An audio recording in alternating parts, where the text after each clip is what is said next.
Bien, hermanos, vamos a ir a la palabra de Dios. Este mensaje, para alumbrar tenemos que arder.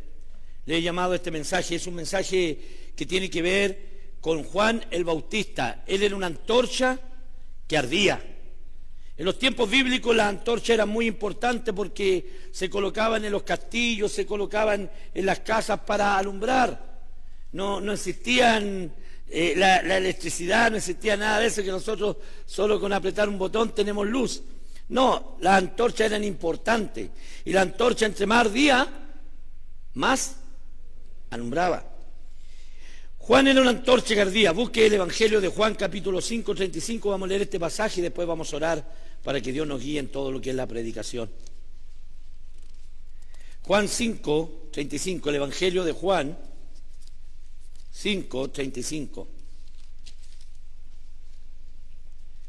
Dice así la palabra del Señor. Él era antorcha que ardía y alumbraba, y vosotros quisisteis regocijaros por un tiempo en su luz. Lo voy a volver a leer. Él era antorcha que ardía y alumbraba, y vosotros quisisteis regocijaros por un tiempo en su luz. Oremos. Padre bondadoso, gracias por estar aquí. Gracias por esta iglesia, Señor, que se congrega, que quiere exaltar y glorificar tu nombre. Gracias, Señor, porque tenemos un templo, tenemos banca, pero sobre todo te doy gracias por tus hijos, por las personas que estamos aquí, Señor. Somos necesitados de tu palabra todos los días. Somos necesitados de la comunión con usted todos los días. Por eso clamo que dirijas mis pensamientos, mi hablar, Señor, que sea el hombre callando y sea tu palabra saliendo desde mi labio y de mi corazón, conforme a tu voluntad, y que haga, Señor, tu voluntad, como dice que ella nunca vuelve vacía, y hará lo que usted quiere que haga, Señor. Trabaja en cada corazón, en el nombre de Jesús. Amén. Él era una antorcha que ardía, y el pueblo de Israel quiso regocijaros en su luz.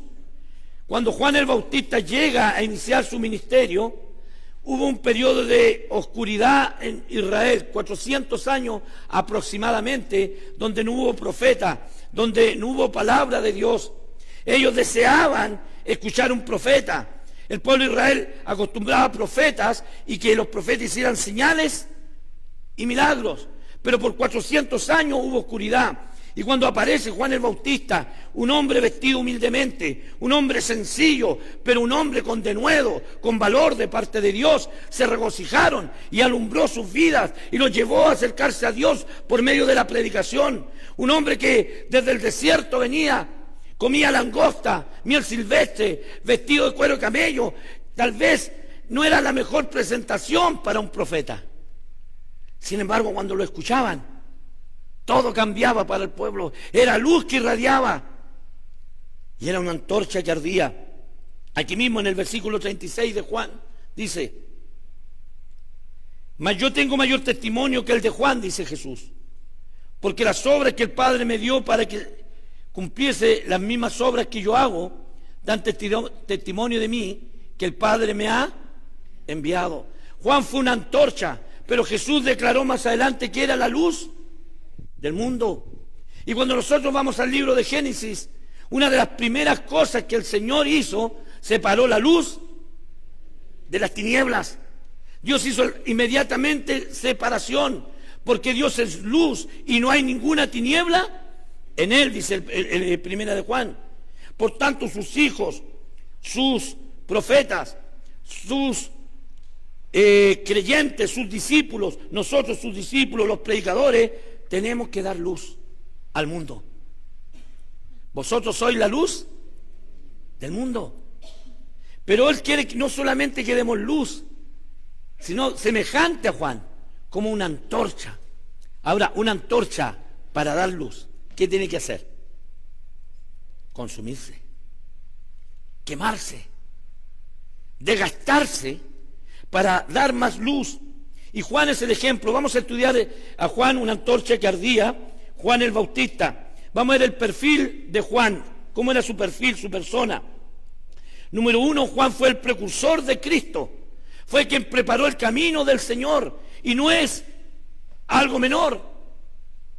400 años de oscuridad, tenía que aparecer el Mesías, pero tenía que haber un precursor, alguien que preparara el camino, alguien que verdaderamente pudiera decir, viene a este mundo el Mesías, viene el Cordero de Dios que quita el pecado del mundo. Juan lo proclamó con todas sus fuerzas y es lo que tenemos que proclamar hoy día, que en Cristo Jesús es el Cordero de Dios que quita el pecado del mundo, que en Cristo hay perdón, que en Cristo hay salvación, que en Cristo hay redención, que en Cristo hay paz. Si algo que anhela el mundo es paz. Jesús dijo, mi paz os dejo, mi paz os doy. Yo no la doy como el mundo la da. No se turbe vuestro corazón también, ni tenga miedo. Pero nosotros tenemos, Juan preparó el camino del Señor. Vamos a Isaías 40, por favor. Sí, vamos a Isaías 40. Este pasaje es sumamente importante. Han llegado a sus casas las personas de los testigos de Jehová alguna vez. Y sabe, hermano, a esas personas, a ellos, no le podemos decir bienvenido por su doctrina, porque dice que el que no trae la doctrina de Cristo no le digáis bienvenido ni le recibáis en casa, pero son un prójimo que necesita la luz. Cuidado. Por lo tanto, los creyentes hijos de Dios debemos estar preparados para mostrarle por las Escrituras que Cristo, el Salvador, Él es Dios y que necesitan a Cristo en su corazón. Son tan igual como un católico, como un mormón, como cualquier otra persona que no ha conocido a Cristo como su Señor y Salvador personal. Son un poquito más contumaces ellos porque tienen una doctrina en su mente, en su corazón bien arraigada, pero ellos necesitan a Cristo. Ellos necesitan la verdad. Ellos necesitan que alguien por la Biblia, igual como el etíope eunuco cuando iba y Felipe le dijo, pero ¿entiendes lo que lees? Y ellos vienen y a veces están más preparados en su libro, porque digo su libro porque no es la Biblia lo que tiene ellos, que nosotros mismos en nuestra Biblia, que es la verdad. Por eso es importante, ¿se acuerda de una característica de la iglesia? Que escudriñaba, estudiaba y creía en la Biblia, que es una cosa distinta. Podemos escudriñar, leer, pero una cosa es creer. Creer en la Biblia para que tiene el poder. La fe es por el oír y el oír por la palabra de Dios. Y este pasaje, Isaías 43, ¿por qué se lo comparto? Porque cuando los testigos de Jehová, yo he estudiado su traducción, y en Isaías 43 sale igual este versículo en su libro. Y sale el cumplimiento en Mateo capítulo 3, que lo vamos a ver, y demuestra que Jehová y Jesús es el mismo. Dice Isaías 43, vos que clama en el desierto, preparad camino a Jehová, enderezad calzada en la soledad a nuestro Dios. ¿A quién, según este versículo, a vos que clamar el desierto, tenía que preparar el camino? A Jehová nuestro Dios. Vayamos a Mateo capítulo 3, por favor. Mateo capítulo 3, versículo 3.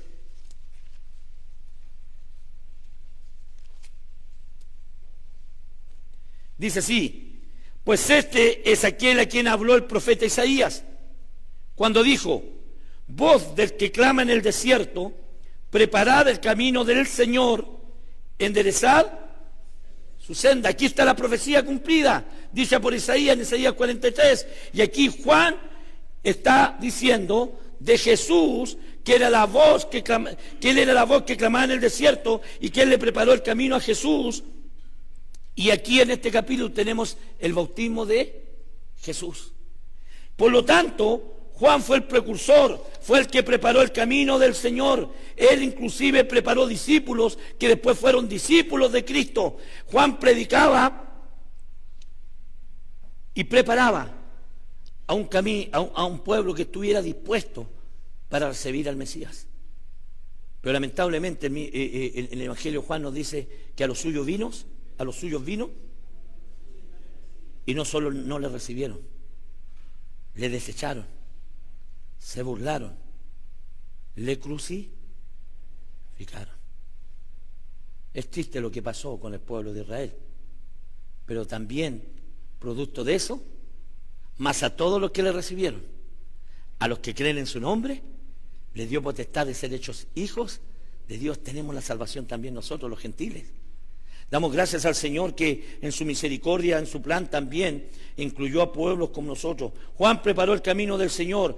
Juan estaba desde el vientre de su madre, y aún antes estaba escrito en Isaías que iba a preparar el camino del Señor. Y ahí en Juan, vamos al Evangelio de Juan, capítulo 1. Estamos viendo el perfil de Juan el Bautista. Juan 1, versículo 29. Él hizo una de las declaraciones más hermosas, yo la acabo de citar cuando empecé el mensaje. Juan 1, 29 dice: el siguiente día vino Juan a Jesús. Al siguiente día vio Juan a Jesús, lo vio. Y cuando lo vio, inspirado por el Espíritu Santo, o el Espíritu Santo como profeta venía sobre él, dijo una de las aclamaciones más hermosas que pudo haber dicho en sus predicaciones. Dice: he aquí el Cordero de Dios que quita el pecado del mundo. Cuando Cristo ya vino al mundo, cuando Cristo ya decidió iniciar su ministerio, Cristo sabía que era el sacrificio que iba a ir a la cruz del Calvario. Cristo sabía que lo único que Él iba a cargar con el pecado de todos nosotros. En el Antiguo Testamento los corderos se sacrificaban por los pecados, para cubrir los pecados. El cordero inmolado desde antes de la fundación del mundo, Cristo Jesús, para quitar el pecado de nosotros. Y Juan el Bautista lo proclamó, lo gritó, lo llevó al pueblo diciendo: he aquí el Cordero de Dios. El pueblo había escuchado a un predicador verdadero, que Cristo era el Salvador. ¿Cómo estamos nosotros? Ya viendo el perfil de Juan en esta área, ¿somos como Juan proclamando al Cordero de Dios? ¿Somos como Juan, que estamos a todo el mundo diciendo que solo en Cristo hay perdón de pecado? Que no hay otro Dios ni otro mediador entre Dios y los hombres, Jesucristo hombre. Estamos diciendo que Jesús vino a este mundo, mas Dios muestra su amor para con nosotros, en que siendo aún pecadores, siendo como somos, Cristo pagó el precio en nuestro lugar. Estamos diciendo lo que dice en Isaías 53, que Él fue desechado, Él fue molido por nuestros pecados para darnos eterna redención. En nuestro deber. Y Juan ya nos está dando luz como debe ser un hijo de Dios: proclamar a toda la gente que Cristo, el Cordero de Dios, que quita el pecado del mundo. Pregunta, hermanos queridos, y respóndale en su corazón entre usted y Dios: ¿a cuántas almas ha guiado a Cristo desde que conoció al Señor? ¿Quién ha escuchado de un famoso misionero que hubo en la China, Hudson Taylor, alguna vez? ¿Ha leído alguna vez algún libro? Ese misionero fue un tremendo hombre de Dios. Sufrió mucho por servir a Dios allá en China. Dios al final le permitió fundar muchas iglesias y predicar el Evangelio. Y una vez viene un joven chino que se convierte, y hacían 5 meses que se convierte. Y le dice: pastor, ¿me podría dar más tratado para repartirle a la gente? Y el pastor fue y no tenía tratado, no tenía nada para repartir. Y el pastor le dijo: pero tú hablas, es que yo soy muy joven para hablar de Cristo. Le dijo: todavía llevo 5 meses que me convertí. Sí, eres joven, pero ¿tienes tu testimonio de salvación? Sí, le dijo. Pero soy muy joven todavía, insistía el joven. Se dice que Hudson Taylor le dijo: ¿ves esa vela que está ahí? Había una vela. ¿Tú esperas que esa vela se gaste para después dar luz? ¿O comienza, apenas la enciende, comienza a dar luz? Apenas la enciendo, le dijo el joven. Cada creyente, del momento que recibe a Cristo, aunque a lo mejor no conozca su Biblia, puede ser como la mujer samaritana y decir: Él me dijo toda la verdad. Él me dijo lo que yo vivía. Él me mostró que yo era pecador, que necesitaba al Salvador, que estaba camino al infierno, pero he entendido que Cristo murió por mis pecados. No esperes, hermano, tenemos que ser una antorcha que arde y que alumbra como Juan y preparar el camino del Señor. Era una de sus características de Juan. Una segunda característica que también podemos compartir de Juan es que él marcó el tiempo Muy importante en la Biblia. Vayamos a Lucas 16, 16, mire.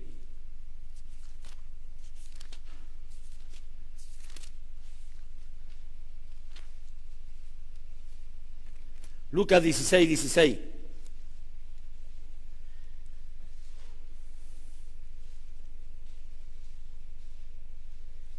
La ley y los profetas eran, ¿hasta cuándo? Hasta Juan. Entonces el reino de Dios es anunciado y todos se esfuerzan por entrar en él. La ley y los profetas eran hasta Juan. Desde ahí de entonces está diciendo Lucas, mire, la ley, todo lo que el pueblo de Dios dio, todo lo que la ley se dio en el Sinaí, todos los profetas, el último profeta llegó ¿hasta dónde? Hasta Juan. Porque de ahí vino la gracia y la verdad por medio de ¿quién? De Jesucristo. Marca el fin de una dispensación. Juan el Bautista, tan importante su labor, que está marcando un antes y un después. Y los cristianos podemos marcar la vida de personas, un antes y un después. Yo doy gracias a Dios por el hombre que me testificó 40 veces para recién llegar a la iglesia. Partió a la gloria hace un año. Por el que me guió a Cristo. Por quien tuvo el valor y la paciencia de hablarme, y yo decir voy y no iba a la iglesia. Doy gracias a Dios por todos aquellos que Dios usó para llegar a Cristo, porque no Él fue el último, pero siempre hay personas que antes de una u otra manera, me acuerdo que yo era niño, iba a una escuela dominical y se llama Raquel, la tía le decíamos en ese tiempo, ¿no?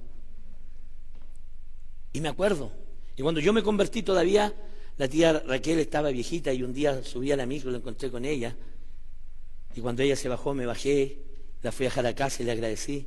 Le dije, yo ahora conocí a Cristo, pero siempre me acuerdo de sus historias en la escuela dominical, de que usted me enseñó de la Biblia. Maestra de escuela dominical, hermano querido, tú puedes marcar un antes y un después la vida de un niño.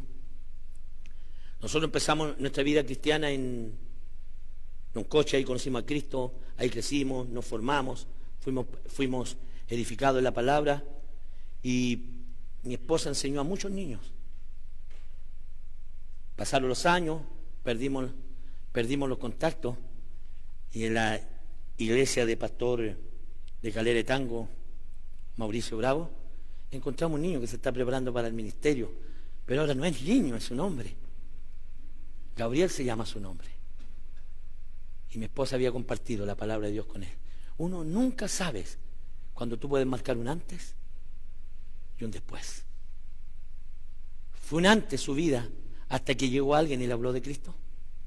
Y es un después, porque si alguno está en Cristo, nueva criatura es. Y Dios nos puede usar como Juan el Bautista. Otra característica que tenía Juan el Bautista, Jesús dijo de él lo siguiente, mire Mateo capítulo 11, que posicionalmente no había hombre mayor que Juan el Bautista.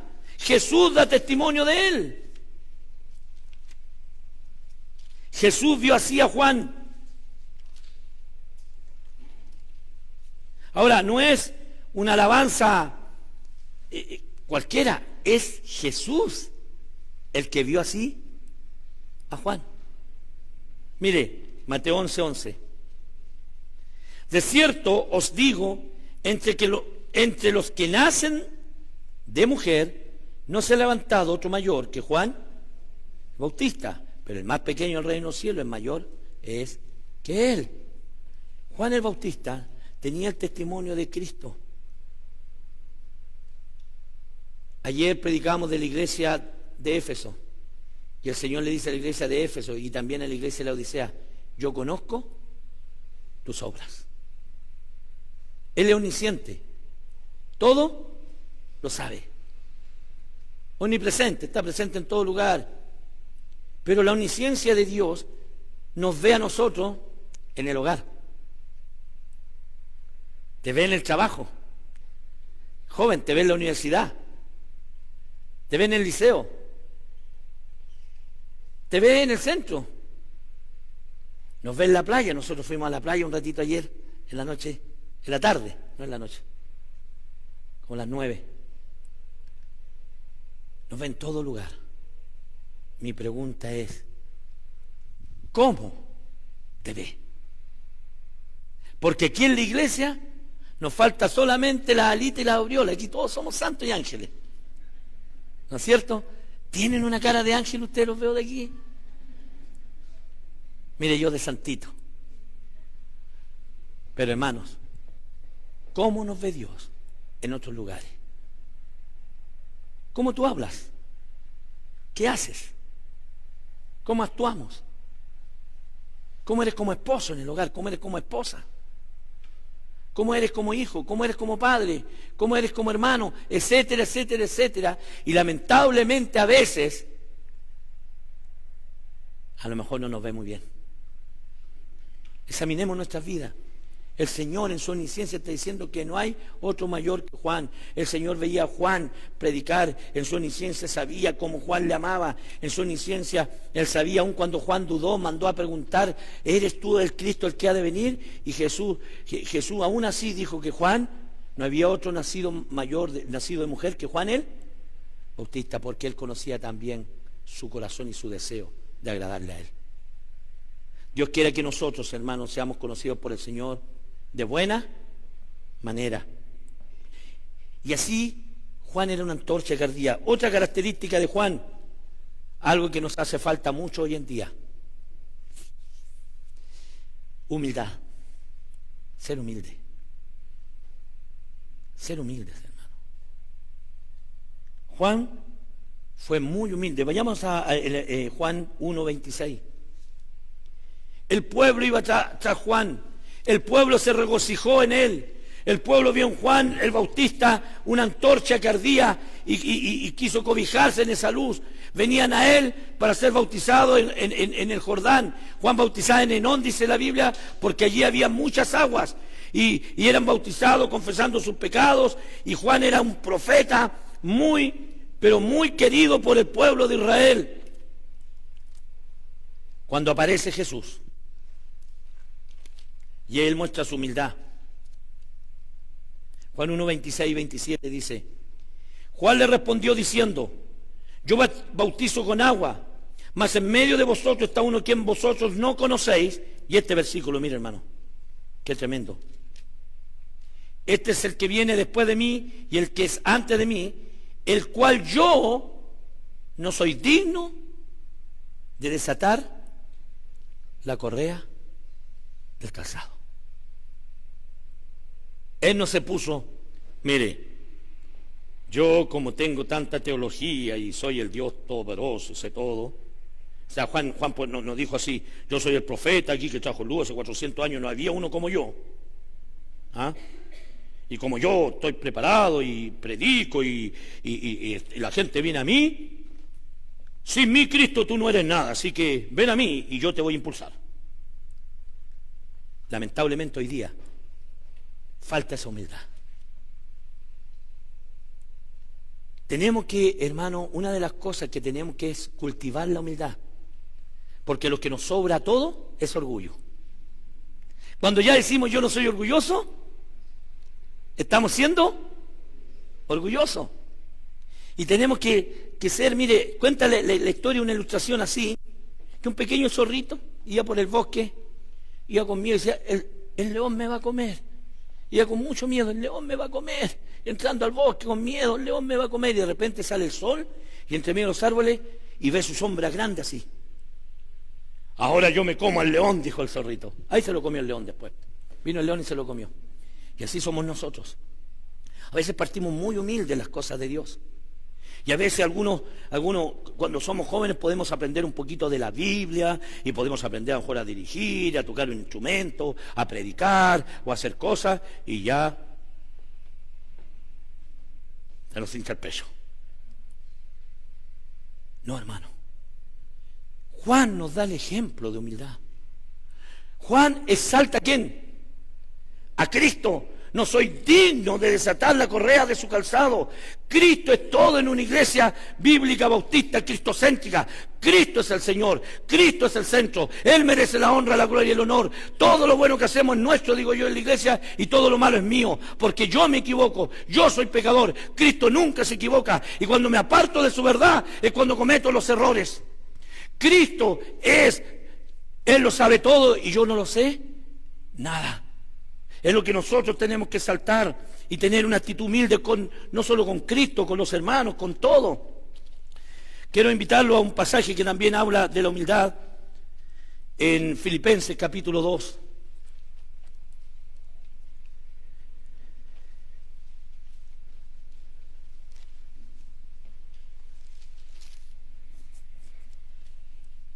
Versículo 5 dice: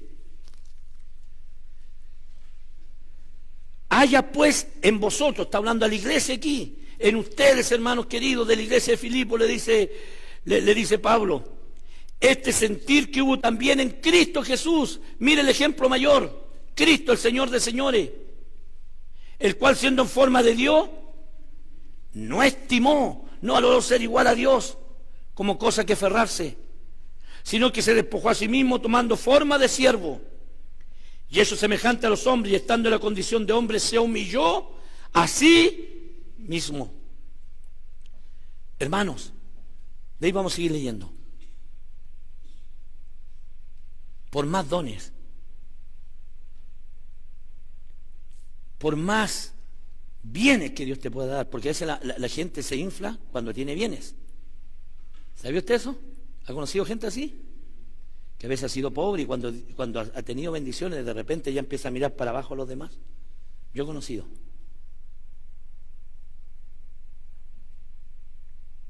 Pero también he visto que de repente en la iglesia, y digo la iglesia a nivel nacional y fuera del país, he visto hermanos que han estado muy humildes y después han aprendido cosas y de repente se levantan contra el pastor, contra la iglesia, porque ellos quieren saber más. ¿Y sabe quién fue el primer orgulloso que hizo eso? Allá en Ezequiel sale Satanás, el diablo. Pero nosotros debemos ser lo opuesto. El sentir, allá en ese sentir nosotros, yo tengo que ser un hombre y una mujer humilde.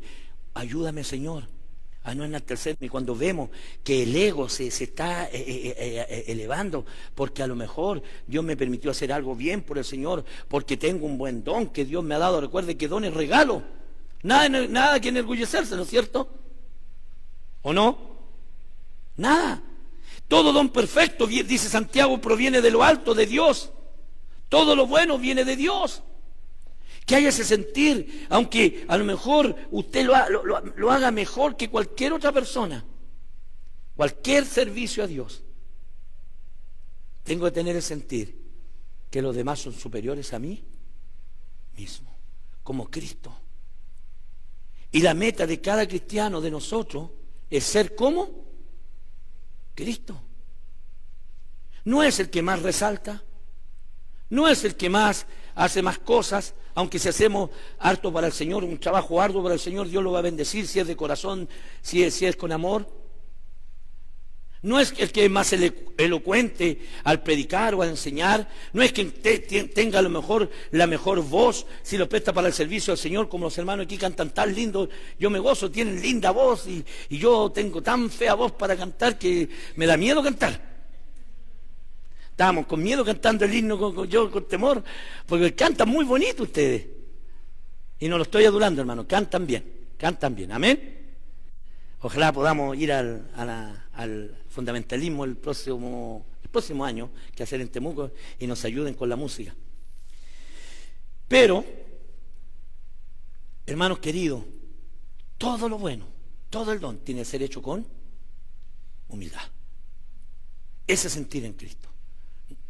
Dios nos capacita, todo lo bueno viene de Él. Cada mañana yo me levanto, Señor, y también de todo lo que me das, de todo lo que puedo hacer. Yo venía inclusive orando en el volante, Señor, dame humildad y dame sabiduría para predicar de la mejor manera. No soy mejor que nadie, hermano, ni quiero serlo tampoco. Lo único que quiero es ser fiel para el Señor. Y que Dios un día, Él va a compensar todo lo que hacemos. Y allá en el tribunal de Cristo, O nuestra obra van a ser oro, plata, madera, heno, hojarasca. Y el fuego la va a probar. Que no sean como los bosques del sur que están ardiendo ahora, cerca de mi tierra ya. Nuestras obras, que las tome el fuego y no deje nada. Que sean obras hechas en humildad. En Cristo Jesús. En Cristo Jesús, no en el yo, no en el ego. Con Cristo estoy juntamente crucificado, dijo Cristo. Ya no vivo yo, mas vive Cristo en mí. Y lo que vivo ahora en la carne lo vivo en la fe del Hijo de Dios, el cual me amó y se entregó a sí mismo por mí. Cristo, yo tiene que ir muriendo cada día. El viejo hombre, este viejo tiene que ir muriendo. Y mi hijo dicen amén. Este viejo tiene que ir muriendo, para que Cristo tiene que ir apareciendo cada día, las características de Cristo. Y la única vez que Cristo dijo, aprended de mí que soy manso y humilde de corazón, y hallaréis descanso para vuestras almas. Cristo nunca dijo, aprended de mí que yo soy Dios. Aprended de mí que yo hago milagros. Aprended de mí que yo alimento a 5.000. Aprended de mí que yo enseño a los apóstoles. La única vez que Cristo dijo, si encuentra otra parte de la Biblia que diga que Cristo dijo esto, tiene premio. Y se lo da el pastor Luis. No hay otra parte de la Biblia que diga, aprended de mí. Cristo, el más humilde, dijo, aprended de mí que soy manso y humilde de corazón, y hallaréis descanso para vuestras alma. Y aquí en Filipenses, sigamos leyendo, Filipenses 2:7. Sino que se despojó a sí mismo tomando forma de siervo y hecho semejante a los hombres. Y el 8, y estando en la condición de hombre, se humilló a sí mismo haciéndose obediente hasta la muerte y muerte de cruz. Y aquí viene algo precioso. Por lo cual Dios también lo exaltó hasta lo sumo y le dio un nombre que sobre todo nombre.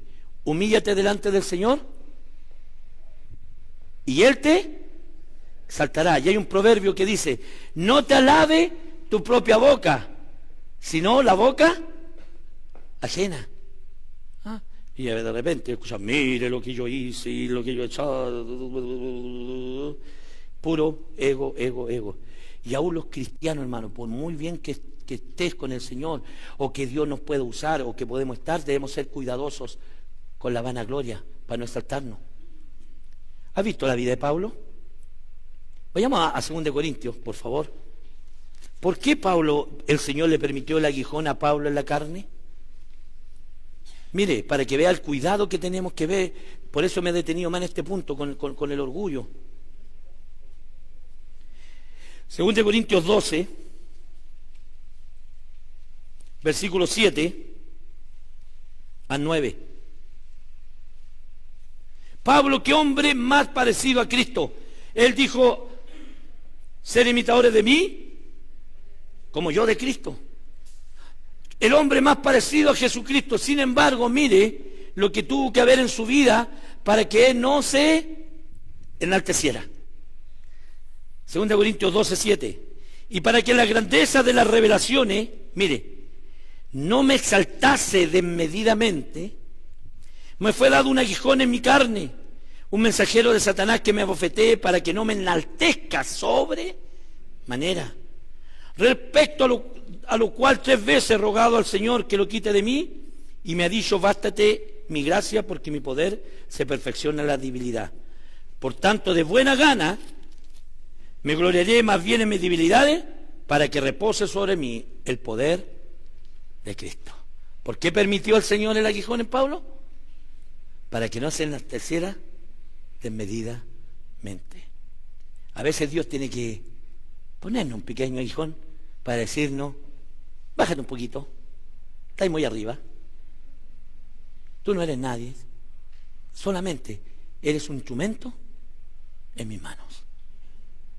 Solamente eres un pedazo de barro, de polvo que te echaste a perder, como dice Jeremías, pero ahora yo soy el alfarero que te estoy moldeando, te estoy formando para que seas una vasija para mi honra y mi gloria. Nada más que somos eso, hermano. No podemos enaltecernos desmedidamente. Qué lindo es pasar momentos juntos como hermanos, amén. Con humildad, pasamos lindos días. Yo por lo menos no vi ni un problema.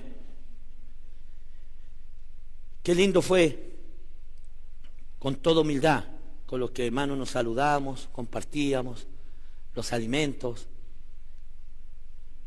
Era lo que vivía la iglesia ahí en Hechos capítulo 2, todos los días, dice, perseverar la doctrina de los apóstoles, la comunión unos con otros, el partimiento del pan y las oraciones.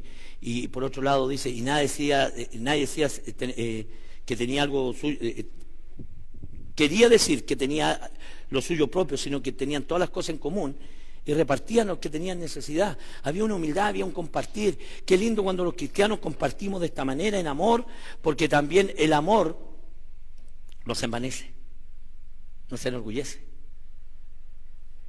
Entonces es importante, hermano, que Juan fue humilde, Jesús fue humilde, y Pablo, para no enaltecerse, fue un hombre humilde, y que Dios permitió un aguijón en la carne. Otra característica de Juan el Bautista está en Juan capítulo 10, por favor, que era una antorcha que alumbraba, era una antorcha que se consumía.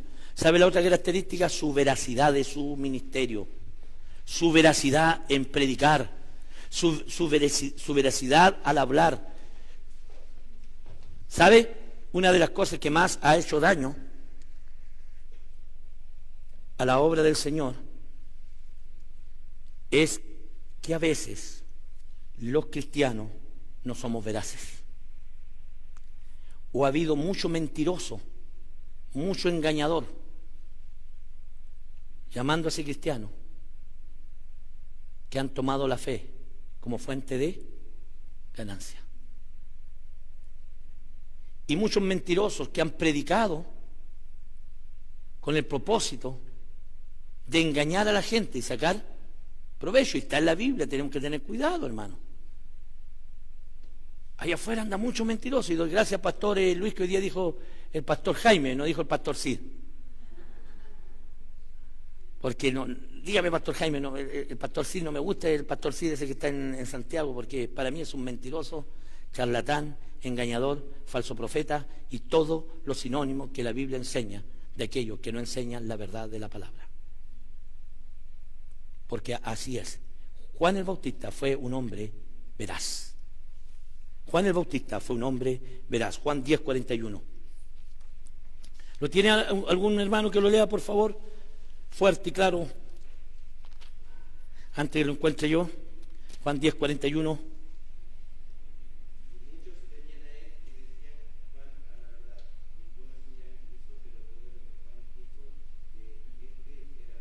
Gracias, hermano.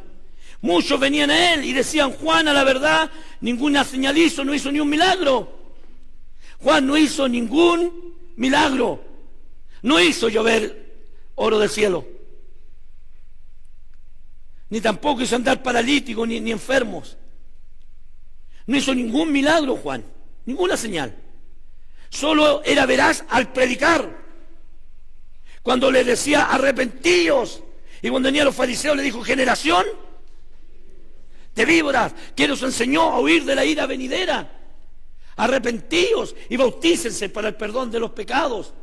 Cuando vio a Cristo dijo, he aquí el Cordero de Dios que quita el pecado del mundo, no soy digno de saltar la correa de sus calzados, porque él era veraz. Él dijo, él prefirió menguar, pero que Cristo siguiera su camino, porque él era su función, porque era un hombre veraz. Mire lo que dice el 41, muchos venían a él y decían, Juan, a la verdad, ninguna señal hizo.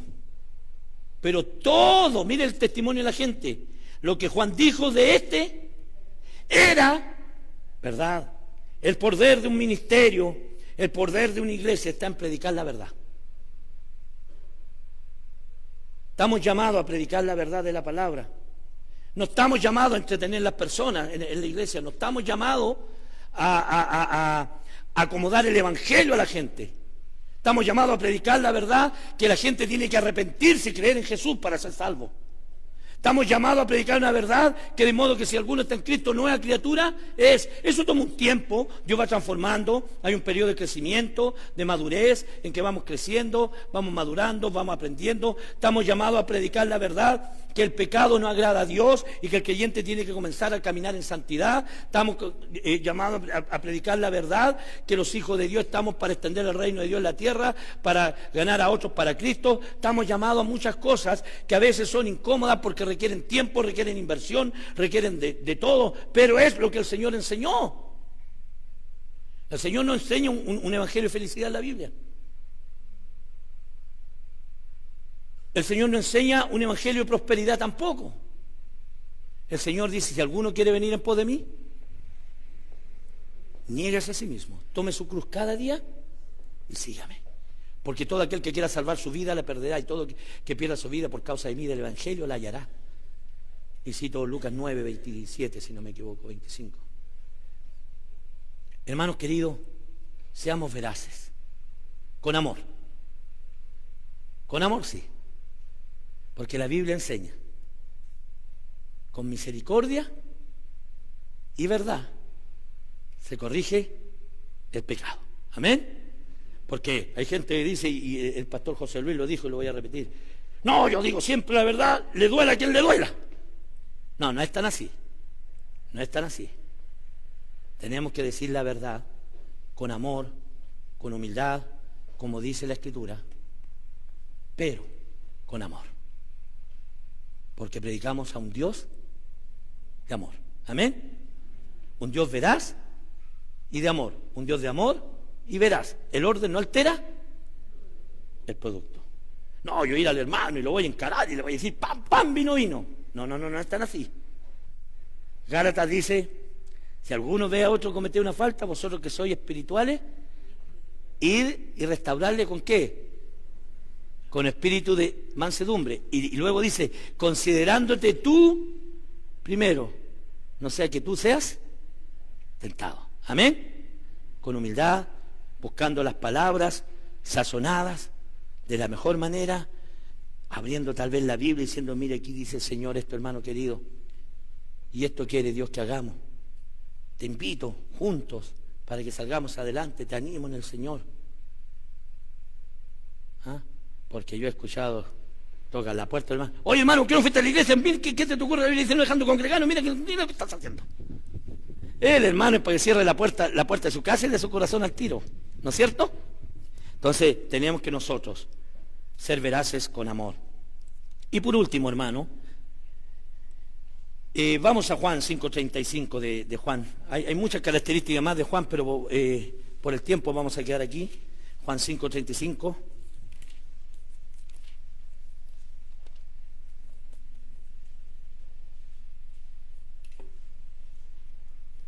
Él era antorcha que ardía y que alumbraba. Vosotros que quisiste regocijaros por un tiempo en su luz. Nosotros, hermanos, vayamos a Filipenses 2:15 para hacer la conexión con este versículo, cuando nos habla la iglesia. Filipenses 2:15.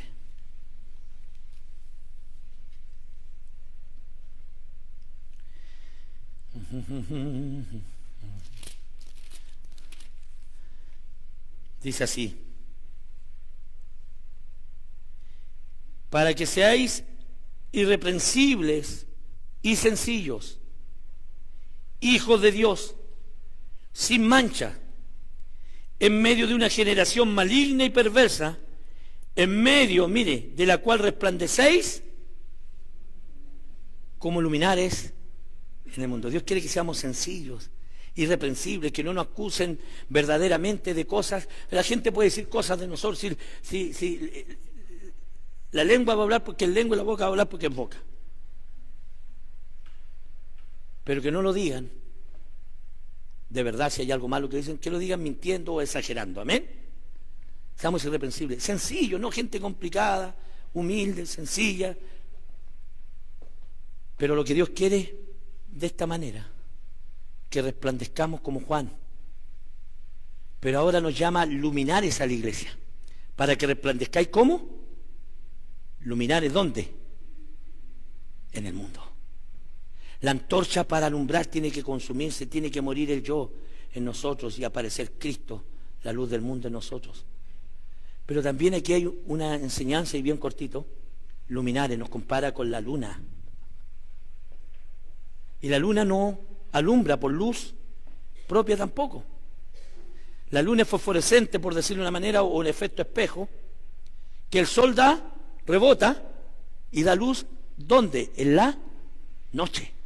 Estamos viviendo donde no hay luz, y nosotros tenemos que reflejar la luz de Cristo. Tenemos que arder como una antorcha. Pero ¿cuándo hay eclipse lunar? ¿Cuándo se interpone? ¿Qué se interpone entre la luna y el sol para que la luna no alumbre? ¿Qué se interpone en el eclipse? La tierra, el mundo. Y no permite que la luz de Cristo, que es el sol de justicia, Cristo es el sol de justicia según Malaquías, y nosotros luminares según Filipenses, alumbre. Cuando el mundo está en el corazón del creyente o entra en la iglesia, dejamos de dar luz. Cuidado. ¿Cómo estamos viviendo nuestra vida?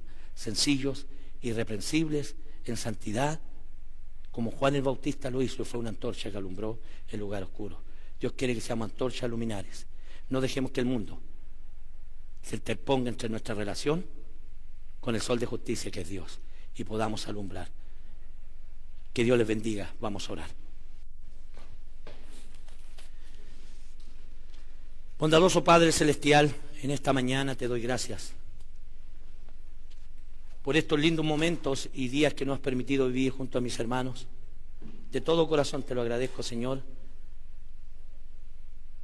Tú has dado a mi vida, Señor, gozo, has dado paz en estos días, has dado también desafíos por los cuales tu palabra me desafía, Señor.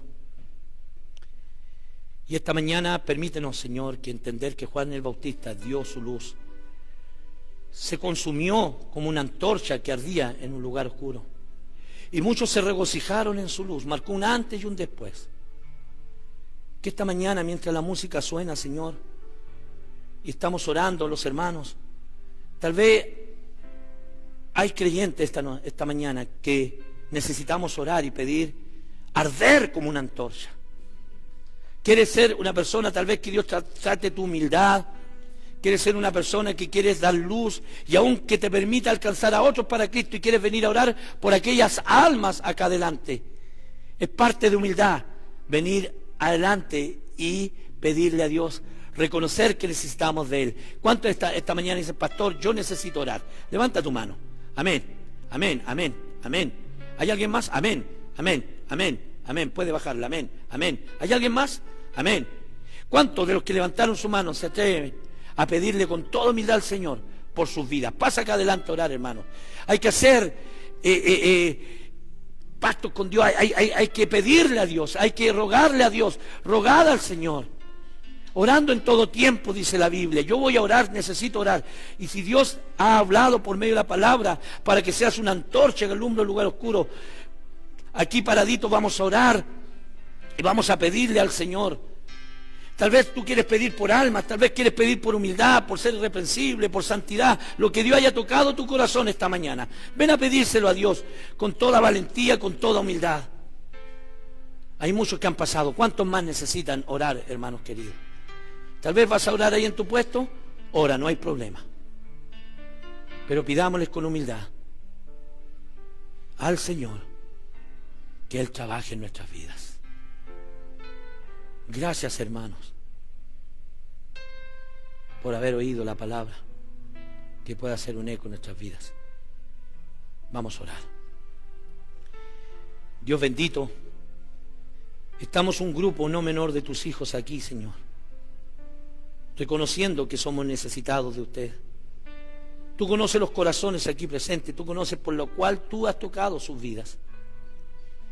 Solo, Señor, quiero pedir por mis hermanos en primer lugar para que los ayude en sus decisiones, en lo que estén pidiendo, en lo que estén rogando. Señor, por favor, ten misericordia, escúchanos, Señor, y obra, Señor. Te pido por mi vida, Señor. Tú conoces mi corazón, mi alma, lo que necesito también, Padre. Y me has desafiado por esta palabra cada vez que la predico, Señor. Te ruego por la iglesia, Señor, por cada uno de los hermanos. Te doy gracias que han escuchado atentamente. Bendice sus vidas, bendice su familia. Gracias por el pastor de Luis, de esta iglesia, Señor, su familia, que alumbran en un lugar oscuro, Señor. Permite que siga alumbrando esta iglesia y todas las familias de la iglesia, Señor.